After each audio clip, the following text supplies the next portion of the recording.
नमस्कार साथियों, Excel study point की ओर से मैं अनूप गुदियाल आप सभी का स्वागत करता हूं। तो जी हाँ दोस्तों, आज के सेशन में हम लोग बात कर लेते हैं उत्तराखंड बजट को लेकर। वर्ष 2024-25 के लिए जो उत्तराखंड राज्य का बजट आया है उस पर हम लोग डिस्कशन करने वाले हैं।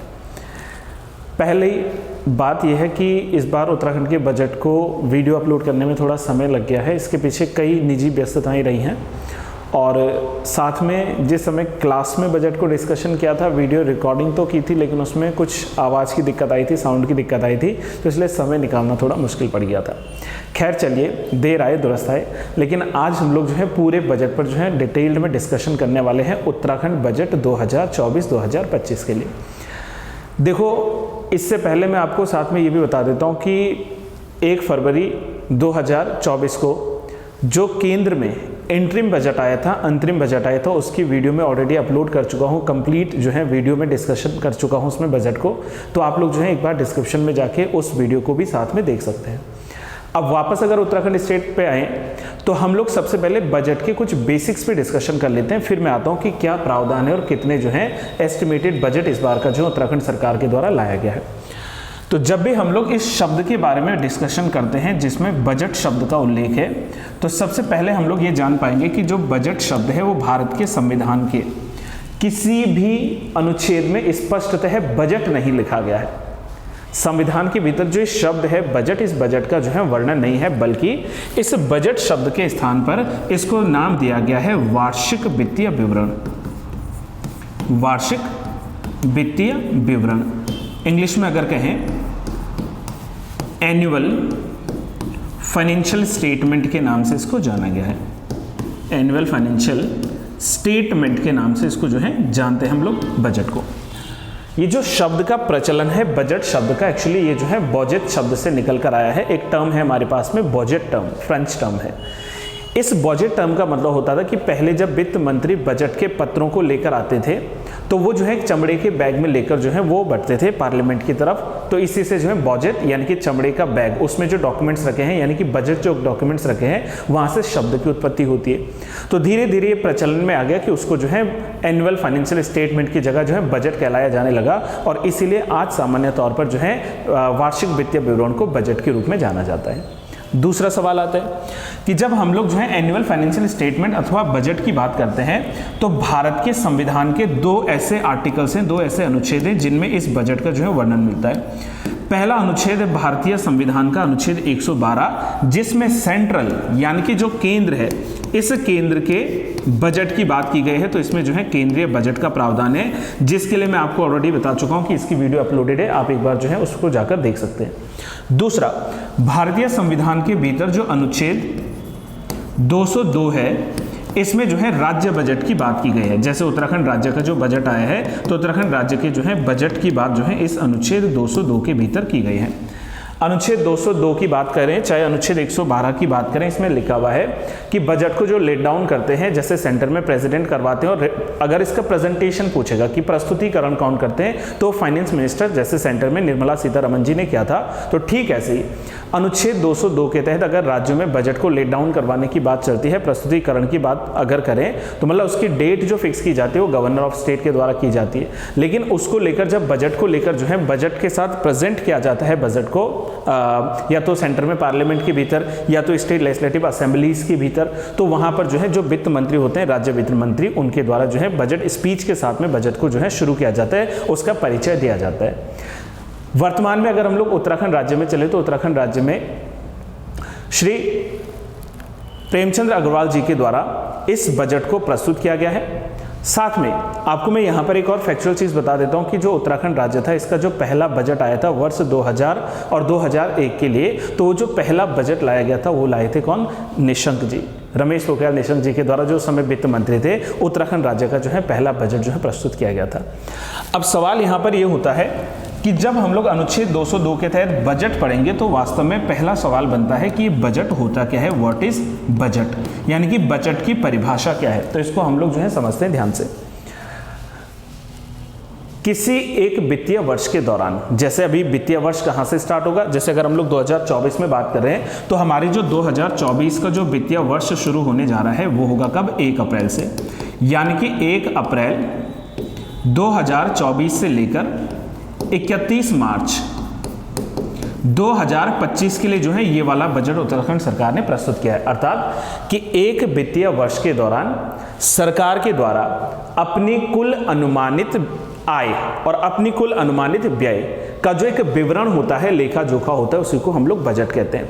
अनुमानित हम लोग एक्सपेंड कितना करने वाले, एक्सपेंडिचर कितना करेंगे, खर्चा या व्यय कितना करेंगे, और अनुमानित उससे इनकम या रिसीट से आय कितनी प्राप्त करेंगे, इसका जो एस्टिमेट लगता है, इसका जो अनुमान लगता है, उसको हम लोग जो है बजट नाम देते हैं। अब बजट में मैंने दो शब्दों का प्रयोग किया है यहाँ पर। एक तो हमारे पास में आती है कि हमारी अनुमानित कुल व्यय कितने रहने वाली है, एक वर्ष के भीतर हमारा जो है कुल अनुमानित व्यय कितनी रहेगी, और एक वर्ष के दौरान हमारी कुल अनुमानित आय अथवा प्राप्ति कितनी रहेगी। तो यहाँ पर प्राप्तियों की बात चल रही है, यहाँ पर जो है व्यय या खर्चे की बात चल रही है। अच्छा, एक और चीज क्लियर करवा देता हूँ कि जब भी व्यय की बात करें, चाहे वो सेंटर में हो चाहे वो स्टेट में हो, तो व्यय कहाँ से निकाला जाएगा? व्यय मतलब एक्सपेंडिचर यानी कि पैसा, खर्चा। तो खर्चा कहाँ से निकलेगा? कंसोलिडेटेड फंड से निकलेगा। अगर वो केंद्र का बजट है तो मतलब केंद्र की संचित निधि से पैसा निकाला जाएगा, कंसोलिडेटेड निधि जो है वहां से पैसा निकाला जाएगा। और अगर राज्य का बजट है तो राज्य के जो स्टेट हमारे पास में कंसोलिडेटेड फंड है, राज्य संचित निधि, समेकित निधि जो है, उससे जो है पैसा लिया जाएगा। अब यहाँ पर सवाल क्या है कि जब व्यय की बात करते हैं तो व्यय भी जो है दो प्रकार का होता है, एक्सपेंडिचर दो प्रकार का होता है। एक आता है इसमें charged expenditure. Charged expenditure, charged expenditure का मतलब होता है भारित व्यय, यानी कि जो उत्तराखंड राज्य सरकार जो है या उत्तराखंड राज्य की जो संचित निधि है उस पर जो भारित व्यय है उस पर जो है चार्ज्ड क्या है, एक एक्सपेंडिचर है। और दूसरा आता है हमारे पास में, that is made expenditure. Made expenditure यानी कि जो है उत्तराखंड राज्य की संचित निधि से किया जाने वाला व्यय, संचित निधि से किया जाने वाला व्यय। एक तो उस पर भारित व्यय है और दूसरा जो है संचित निधि से किया जाने वाला व्यय है। दोनों में अंतर समझते हैं एक क्विक ढंग से। देखो, जहां पर चार्ज्ड एक्सपेंडिचर अथवा भारित व्यय की बात चल रही है तो इसका मतलब यह है कि ये क्या होता है, नॉन वोटेबल होता है। ये जो है पार्लियामेंट के भीतर या स्टेट लेजिस्लेटिव असेंबलीज के भीतर में नॉन वोटेबल होता है। नॉन वोटेबल का मतलब है जो है गैर मत के लिए ये होता है, मतलब बार बार इसके लिए जो है आपको वोटिंग नहीं करवानी है, बल्कि ये सीधे चार्ज्ड एक्सपेंडिचर में आता है, भारित व्यय होता है, यहाँ से सीधे जो है खर्चा निकाला जाएगा।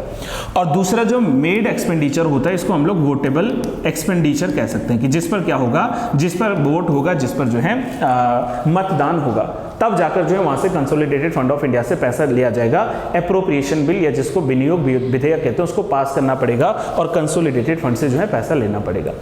जैसे हम लोगों ने क्या कहा कि जो चार्ज्ड एक्सपेंडिचर या भारित व्यय होता है, जैसे फॉर एग्जांपल मैं राज्यों की बात कर रहा हूं, अनुच्छेद 202 की बात कर रहा हूं, तो जो चार्ज्ड एक्सपेंडिचर आता है उसमें जैसे राज्य के राज्यपाल की सैलरी, उनके जो अलाउंसेस जाते हैं, परिलब्धियां जाती हैं, वो चार्ज्ड होता है। राज्य के भीतर जो राज्य विधानसभा है तो राज्य विधानसभा के स्पीकर और राज्य विधानसभा के डेप्यूटी स्पीकर की जो सैलरी अलाउंसेस जाते हैं वो राज्य की संचित निधि पर भारित व्यय आता है। जिन राज्यों में अभी वर्तमान में 6 ऐसे राज्य हैं ना जहां पर स्टेट लेजिस्लेटिव काउंसिल्स भी हैं, यानी कि राज्य विधान परिषदें भी हैं, तो उन जो है स्टेट लेजिस्लेटिव काउंसिल्स के चेयरमैन और वाइस चेयरमैन की जो सैलरी, उनके जो अलाउंसेस जाएंगे वो राज्य की संचित निधि पर भारित कर होगा, ठीक है, भारित व्यय होगा, सॉरी। साथ में जो है जो हमारे हाई कोर्ट के जजेस हैं, चीफ जस्टिस और अदर जजेस ऑफ द हाई कोर्ट, उनकी भी जो सैलरी, उनकी भी जो व्यय जाएगा वो कहां से, राज्य की संचित निधि पर भारित व्यय होता है। और इसके अलावा कोई भी अन्य खर्चा, अन्य व्यय हो सकता है जो या तो पार्लियामेंट के द्वारा या फिर जो है स्टेट लेजिस्लेचर के द्वारा बाय लॉ, बाय कानून जो है निकालने की व्यवस्था की गई हो, तो वो ऐसे सारे कर होते हैं भारित, मतलब इन पर बार बार क्या नहीं होगा, वोटिंग्स नहीं होगी, नॉन वोटेबल ये व्यय के रूप में जाने जाएंगे। अभी मैं आपको एक बेसिक बता रहा हूं बजट के बारे में, बाकी प्रोविजंस पे मैं धीरे धीरे अभी वापस आ रहा हूं उत्तराखंड स्टेट लेवल पर। तो ये बजट के बारे में कुछ जो है बेसिक्स है। दूसरी बात, अब यहां पर अगर हम लोग थोड़ा सा सेंटर में चले या थोड़ा सा बजट के इतिहास की तरफ चले, हिस्ट्री ऑफ बजट के बारे में चले, तो हम लोग इस बात को अच्छे से जानते हैं कि भारत का जो पहला बजट था, अब यहां पर शब्द यूज हुआ है पहला बजट, मतलब वो ब्रिटिश काल का होगा, ऐसा नहीं कहा कि आजादी के बाद, सीधे भारत का पहला बजट जो था। तो भारत का जो पहला बजट आया था ये आया था 7 अप्रैल 1860 by James Wilson. James Wilson नाम के जो व्यक्ति थे ये भारत देश का जो है पहला बजट को लेकर आए थे। वहीं अगर हम लोग सवाल ये बनाते कि आफ्टर इंडिपेंडेंस, यानी कि आज़ादी के बाद, भारत का जो पहला बजट था वो कब आया था, तो इसके लिए आपको डेट लॉक करनी है, वो है 26 नवंबर 1947 का, और इसको जो लाए थे वो थे हमारे R.K. षणमुखम सेठी साहब, R.K. षणमुखम शेट्टी। ये कौन सा है, दैट इज स्वतंत्र भारत का पहला बजट। और अगर यहीं पर सवाल बने कि गणतंत्र भारत का, रिपब्लिक इंडिया का, गणतंत्र भारत या रिपब्लिक जो इंडिया है, तो गणतंत्र भारत का पहला बजट कब और किसने प्रस्तुत किया था, तो इसका डेट आएगा 28 फरवरी वर्ष 1950 को by the then finance minister of India John Mathai. तो जॉन मथाई जी के द्वारा जो है ये पहला बजट जो है लाया गया था। ये पहले बजट के इतिहास के बारे में थोड़ा सा जान लेते हैं।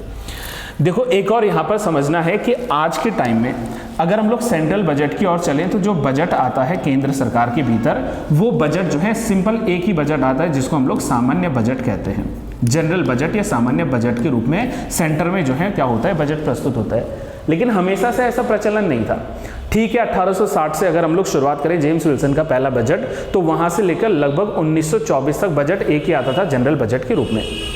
अब याद करें जरा आप लोग ब्रिटिश का वो दौर, जब ब्रिटिश सरकार ने 1921 में, रिपीट कर रहा हूं, हाँ 21, तो जब ब्रिटिश सरकार ने क्या किया था कि 1921 में एक कमेटी बिठाई थी जिसका नाम था एकवर्थ कमेटी।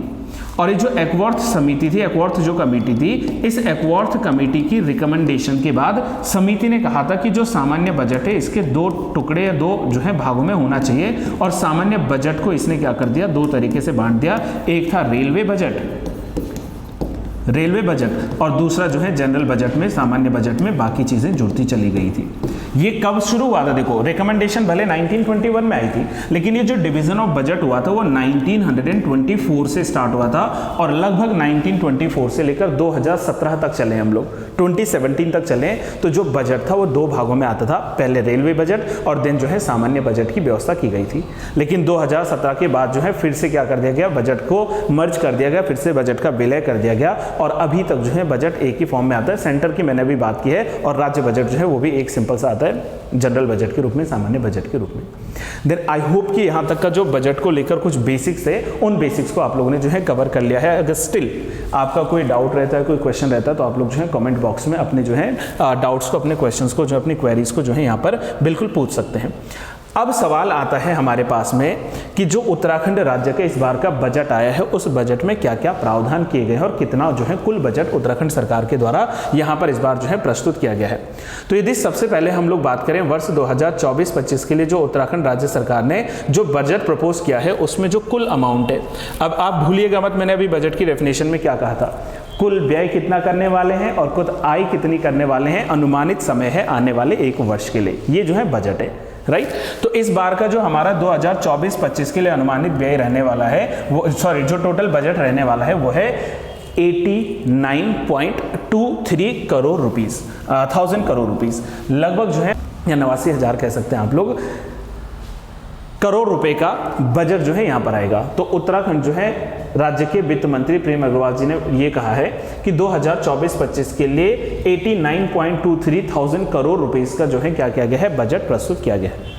साथ में मैं आपको ये भी यहाँ पर क्लियर करवा देता हूँ कि इसी समय सीएम धामी जी ने ये कहा है कि इस बार का जो उत्तराखंड बजट है वो डेडिकेट होगा किसको, जो सेंट्रल बजट के जो 4 मुख्य स्तंभ बताए गए थे, जिसमें हम लोगों ने ज्ञान की बात की थी।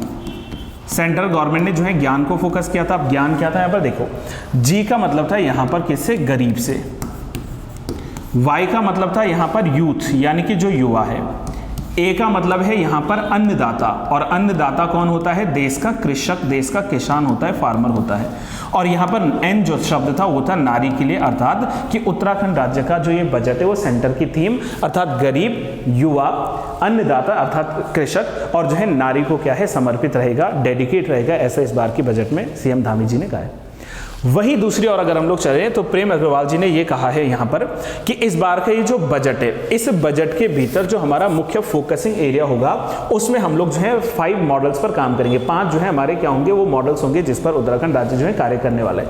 हाँ ठीक है, गरीब, युवा, अन्नदाता, नारी इनके लिए तो है, लेकिन इनके साथ में अगर हम लोग बात करें विकास की दृष्टि से अगर बात करें तो इकोनॉमी, अर्थव्यवस्था, यानी कि इस बार का बजट किस चीज के लिए, अर्थव्यवस्था, इकोनॉमी के लिए, पारिस्थितिकी यानी कि इकोलॉजी के लिए, इकोसिस्टम जो हमारा है, प्रौद्योगिकी यानी कि टेक्नोलॉजी के लिए, नवाचार यानी कि इनोवेशन के लिए, इनोवेशन, और जवाबदेही यानी कि अकाउंटेबिलिटी जो है, अकाउंटेबिलिटी, इस अकाउंटेबिलिटी के लिए जो है क्या रहेगा, हमारा समर्पित रहेगा बजट, यानी कि economy, ecology, technology, innovation and accountability, इसके लिए जो है हमारा बजट क्या रहेगा, वो समर्पित रहेगा। इस बार के बजट में ये भी जो है प्रावधान किया गया है।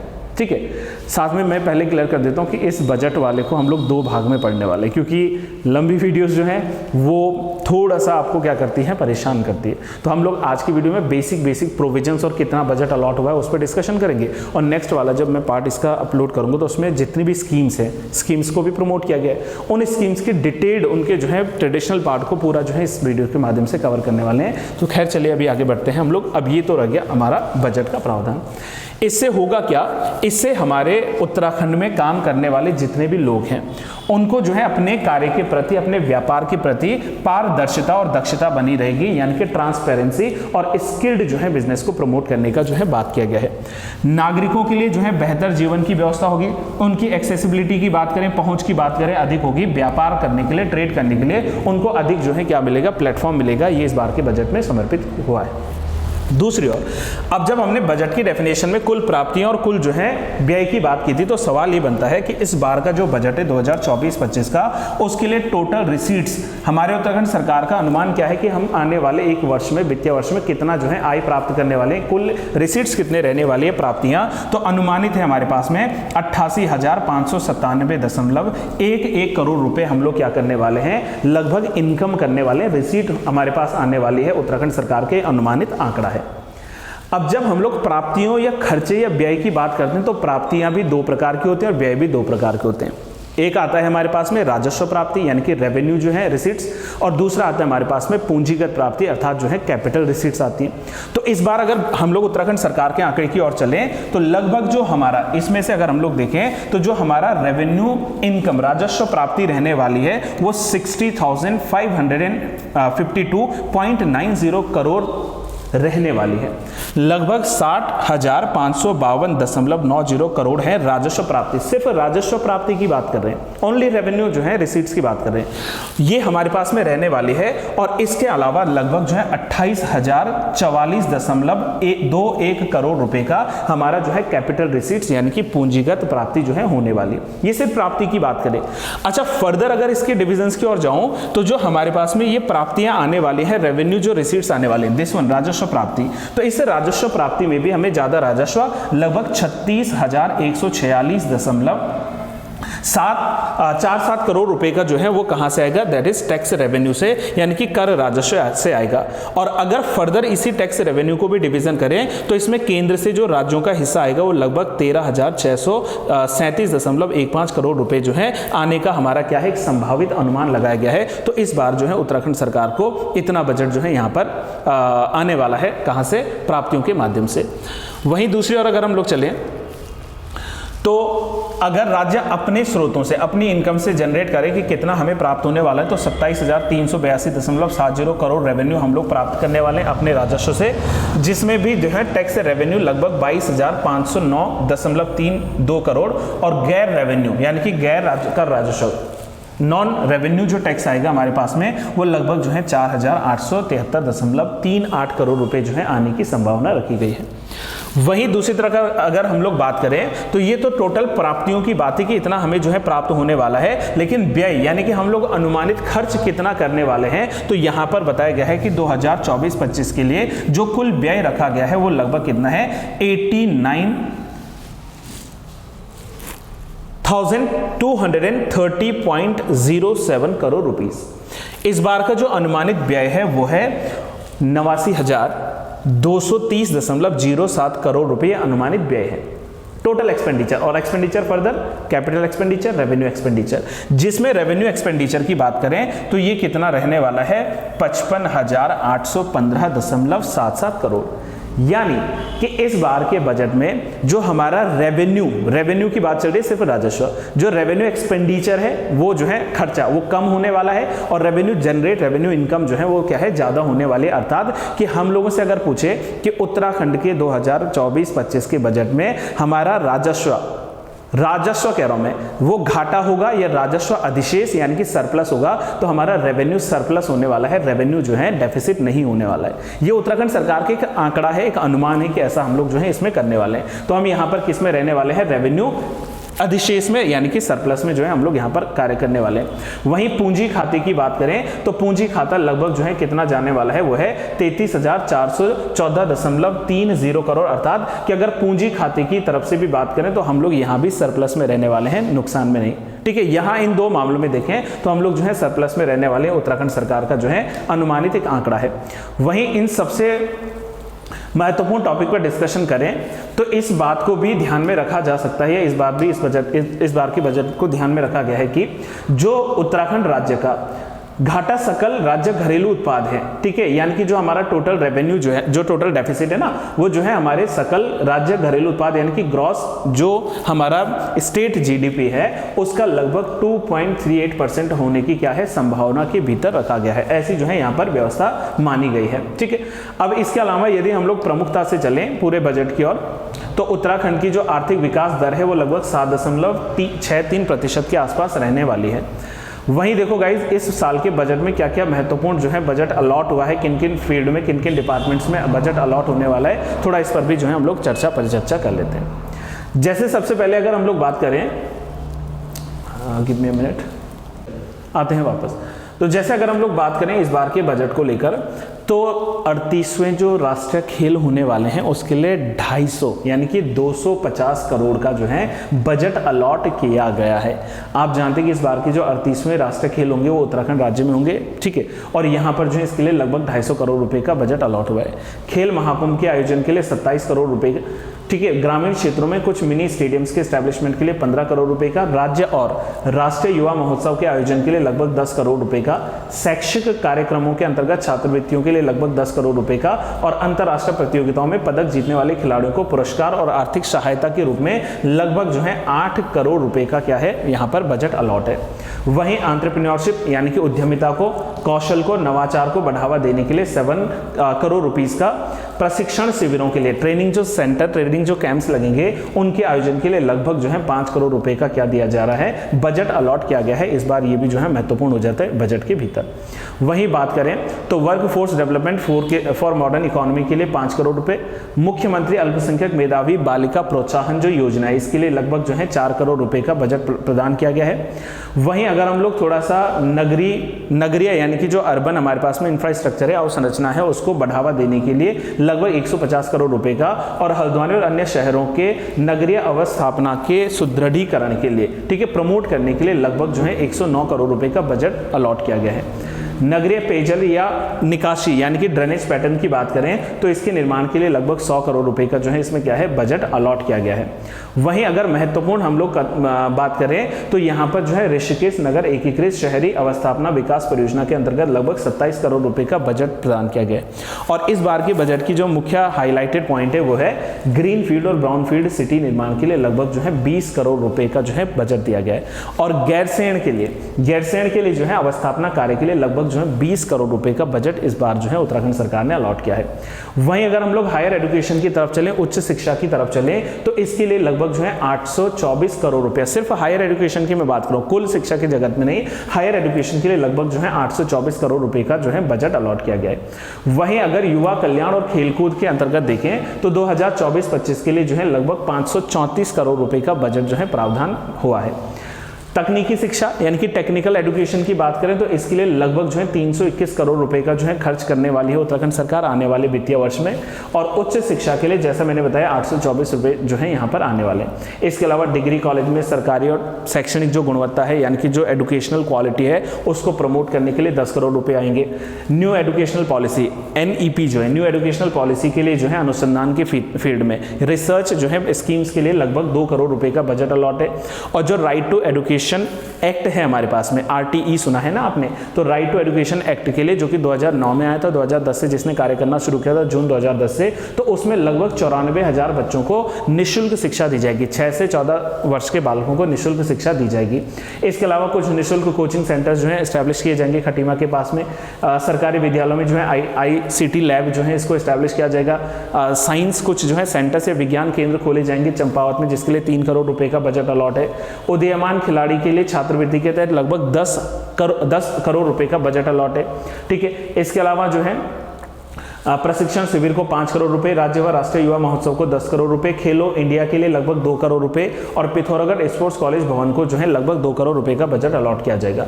निःशुल्क गैस रिफिल के लिए लगभग 1,83,419 अंत्योदय जो कार्ड होल्डर्स हैं इनको जो है लगभग साल में 3 गैस सिलेंडर्स दिए जाएंगे, जिसके लिए जो है लगभग जो है 54 करोड़ से भी अधिक का जो है प्रावधान बजट किया गया है।